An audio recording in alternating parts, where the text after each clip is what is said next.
एक तितली उड़ने ही वाली थी, लेकिन इंसान की दया ने उसके पंख तोड़ दिए। आज की कहानी से हमें ये समझ आएगा कि संघर्ष कोई सजा नहीं है, बल्कि वह प्रक्रिया है जो हमें मजबूत बनाती है और हमें उड़ना सिखाती है। नमस्कार दोस्तों, कंचन कहानी में आपका स्वागत है। एक बार एक आदमी को अपने बगीचे में एक तितली का कोकून मिला। वह रोज उसे देखता था। एक दिन उसने देखा कि उस कोकून में एक छोटा सा छेद बन गया है। वह आदमी उसे घंटों तक वहीं बैठकर देखता रहा कि कैसे एक नन्ही सी तितली उस छोटे से छेद से बाहर निकलने के लिए बहुत जोर लगा रही है, संघर्ष कर रही है। काफ़ी देर तक कोशिश करने के बाद तितली ने हिलना डुलना बंद कर दिया। ऐसा लग रहा था कि उसने अपनी पूरी ताकत लगा दी है और अब उससे नहीं हो पाएगा। उसने हार मान ली है।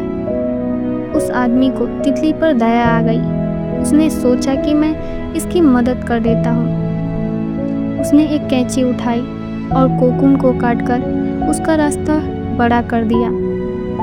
तितली अब बहुत आसानी से बाहर निकल गई, लेकिन तितली का शरीर सूजा हुआ था और उसके पंख बहुत छोटे और मुड़े हुए थे।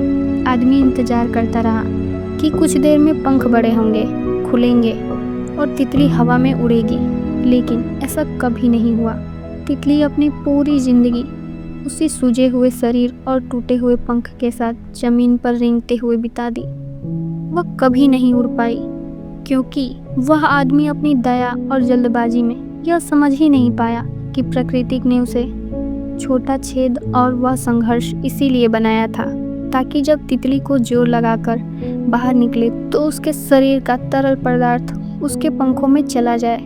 यही संघर्ष उसे उड़ने के लिए तैयार करता था।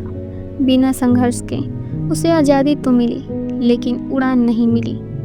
दोस्तों, हमारी ज़िंदगी में आने वाली मुश्किलें ही हमें मजबूत बनाती हैं। अगर हमें ज़िंदगी में सब कुछ बिना मेहनत और बिना दर्द के मिल जाए तो हम भी उसी तितली की तरह कमज़ोर रह जाएंगे। हम कभी भी अपनी असली ताकत नहीं जान पाएंगे और कभी उड़ नहीं पाएंगे। इसीलिए मुश्किलों से घबराएं नहीं, वे आपको पंख देने आई हैं। ये कहानी आपको कैसी लगी कमेंट में ज़रूर बताएं। मिलते हैं अगली कहानी में, तब तक के लिए जय हिंद।